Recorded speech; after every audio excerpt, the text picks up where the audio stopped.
Hey everybody, I hope you're all doing well. So today I want to talk about frequency of your workouts. And there's this misconception a lot of people think, especially, a lot of people think that, oh, I have to work out every day. And that's not necessarily the case. Especially with resistance training, you really don't need to work out that much unless you have something specifically in mind, and I'll get to that. But so especially if you're first starting out, and I actually had a client say this when she first started with me. She was like, you're the first trainer that I've been to that didn't want me here like 5 days a week. And I was like, well, that's kind of silly, because most people generally are not going to be able to work out every day of the week. Unless you're a fitness fanatic, or you're a bodybuilder, or something like that, you're just not going to work out every single day of the week. So I, generally when people sign up with me, they go with 2 days a week. And I think that's, for the most part, when it comes to lifting. I mean, obviously you need to move every day, but when it comes to actually lifting, 2 to 3 days a week is perfectly sufficient. And if you work out, if you do full body lifting routines 2 to 3 days a week for about an hour-ish, you're good. That's really all you need to do. And even if you get to be a little bit more advanced, you might want to do like, body part splits and that kind of thing, in which case you'd be in the gym, 5 to 7 days a week.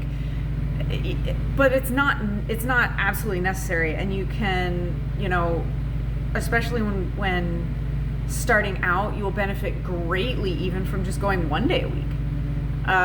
It's because it's way more than you're doing now. So that's kind of, where I'm at. And especially like if you start to build muscle and, you get more advanced and you do go through a spell of working out, a lot, 5 to 7 days a week, and you're doing body part splits and you're building this, great physique or whatever. If you then drop back down to 2 to 3 days a week, it actually doesn't take as much to maintain the muscle as it did to build it in the first place. Muscle memory is a real thing, and even if you take time off, it doesn't take as long to rebuild it as it did to build it up in the first place. So remember that, and also remember that when you're starting out, and it's better to start slow and work your way up as opposed to starting, all out all at once, and then, get frustrated and scale back or stop completely, which is actually what usually happens. What usually happens is people think, oh, I'm going to go to the gym and I'm going to go every day after work and it's going to be fantastic. And they go and they either, at worst case scenario, injure themselves, or they get frustrated, or it just turns out that you just can't, with the demands of life and everything, you just can't keep up 5 to 7 days a week, and you just give up completely because it's like all or nothing kind of a deal. And you don't need to do that. Start with 2 days a week. And I'll also tell you that, so I have, in my training, I have packages for clients that are either 2 days a week or 3 days a week. And I have never had a client go from I've always had clients, when they start at 3 days a week, they almost always go down to 2 days a week after like a month or two, because they realize that 3 days a week is just a little bit too much. And then I also have had clients that they started at 2 days a week, and then they decided, actually, I think I can manage 3 days a week. And they might do 3 days a week, like every other week, but they're still coming in more than they were before. People usually often scale up. I've never had anyone who started at 3 days a week stay at 3 days a week for longer than like a couple of months. But then I have had people start at 2 days a week and scale up to 3 days a week and stick with that. Because it's easier to start slower. It's more sustainable to start slower than to start all at once. And this is the same mentality I take with like diet advice and that kind of thing too, is that, you know, most of the time, and this has happened more often than not, I don't, you know, I'll give some general diet advice at assessments, you know, when we talk about like what your diet's like and that kind of thing. But then I leave it there. And, you know, people sign up for a program, they come, and I just keep it real slow. Just come in for your sessions. I'm not going to give you anything to do outside of that. I'm not going to, you know, harp on what you need to be doing with your diet. And then it just happened the other day, yesterday, in fact, one of my clients came to me and she's like, you know, she's been training with me for a few months now, and she decided that, oh, you know, I actually, you know, I know that I'm seeing some great results, and I know that I'll see even better results if I, you know, work on my diet a little bit more. And we hadn't talked about her diet since she came in for her first assessment.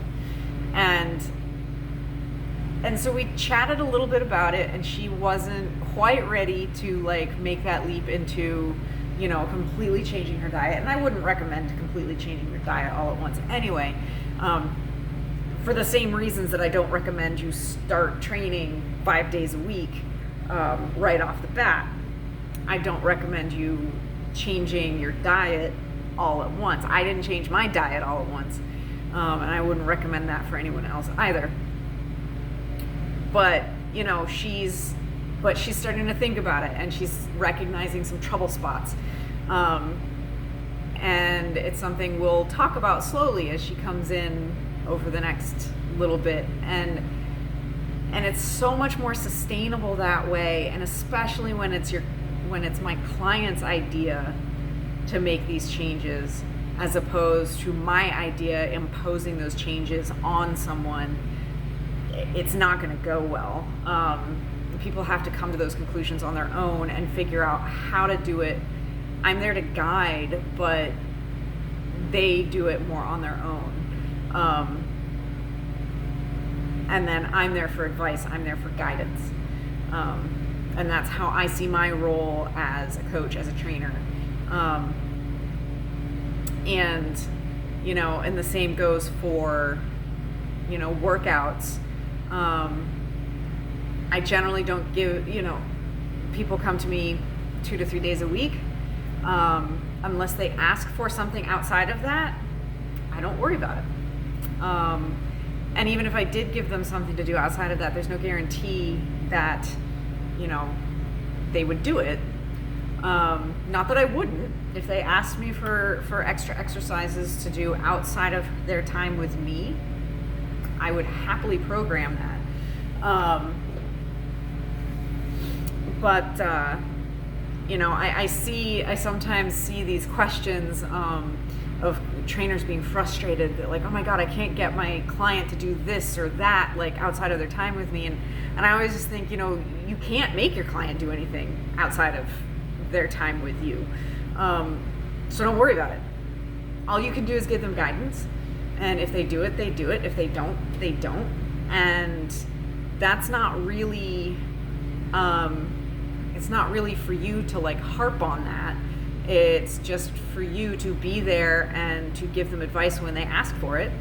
And to program to the best of your ability for when they're with you. And that's what you have control over, is what they're doing when they're with you in your session, in their sessions with you.